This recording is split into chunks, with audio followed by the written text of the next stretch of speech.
Today on Texas Home Improvement, we're going to change out a tank water heater for Rinnai tankless water heater.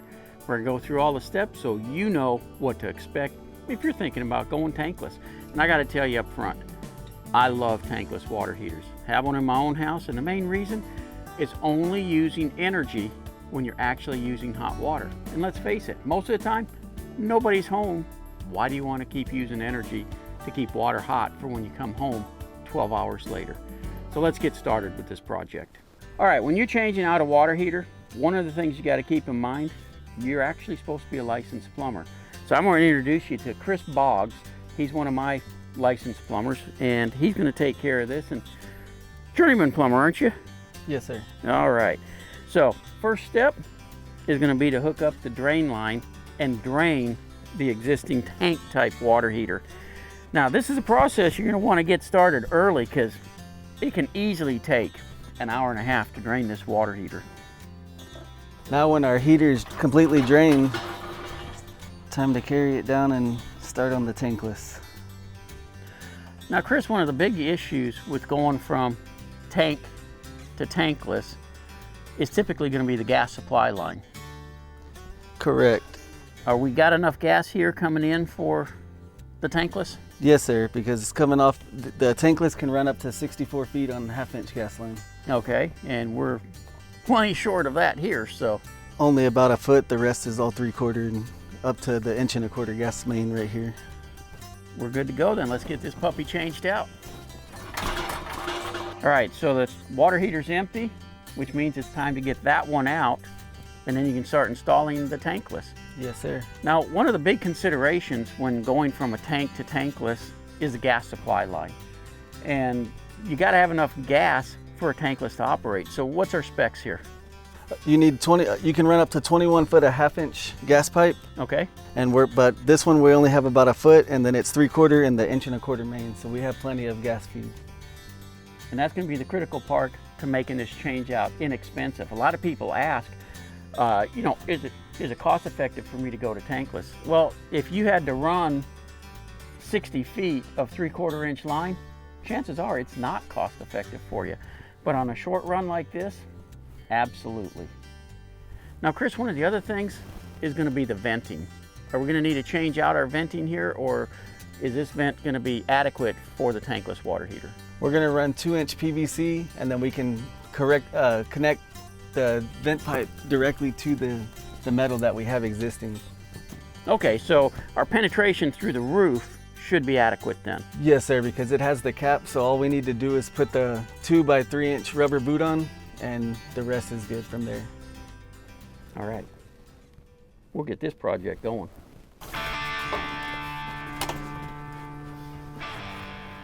Try to go a little further.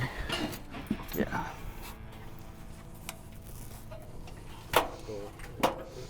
Yeah, that's good. All right, you go ahead and go down. I got it. You can go down more.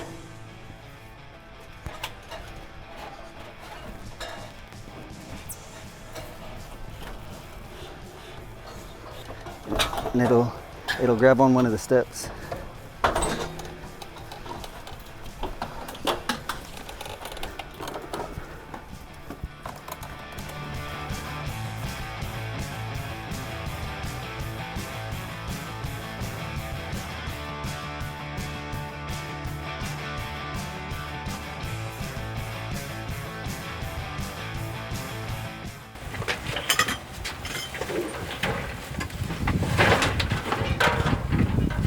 So we got the old tank water heater out of here, and as you can see, it really opens up a lot of space. And if you had a closet, for instance, that had a tank type water heater in it, you can gain a whole closet back in your house by going tankless.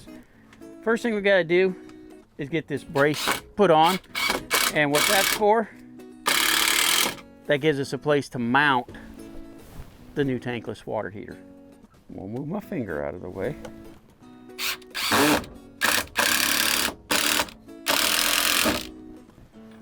There'll be a brace on the top and bottom, and then the tankless water heater will get hooked on and start hooking up the gas lines, the water lines, the vent lines, all the stuff to make it work properly.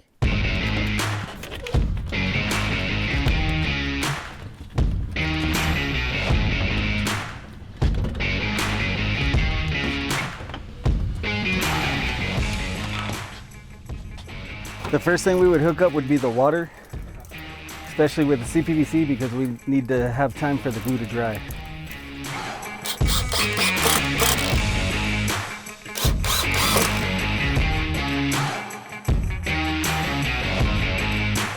And this is what we'll use to go from our CPVC pipe to the actual tankless with the valves.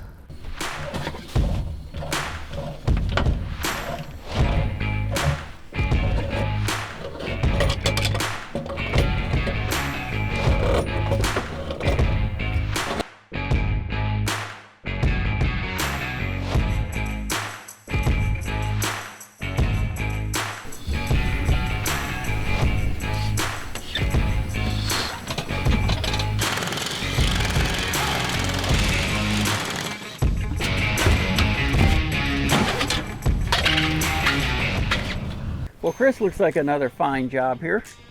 Yes, sir, we got everything done. This is the where you get the air into the intake. Yep. For the tankless. This is your exhaust.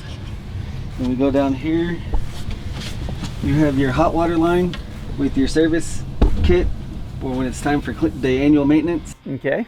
Same, here's the TMP line for the pressure relief valve. So if something doesn't stop running, it discharges the water to prevent. Keep it from pressuring up. Yes. Same thing, main cold line with also with the shutoff valve, an extra one with the service kit. And the main shutoff line to work on everything. And then your gas is coming in from the back, tying in right here. And then of course, the one thing you always got to keep in mind, you need power. You know, it's not just going to run off gas alone. You've got to have a little electric for the ignition switch and to control basically the motherboard on it, because it does have a computer on board, these tankless water heaters. But at this point, this house is rigged out for endless hot water supply. And I can tell you, I have personally filled the hot tub at my house using my tankless water heater and been able to jump in right after I got it filled. So they do supply endless hot water. Yes, sir. I think this job is wrapped up. Now this particular one is not just a tankless water heater, but you're able to use the PVC vent, which means it's a condensation Tankless water heater, yes. Right. So the exhaust is cooled off before it exits, so you don't need the double wall vent pipe. It can vent solely on PVC. And that's also a lot more energy efficient than using the one that's venting all the hot air out. Need more videos like this? Go to thipro.com.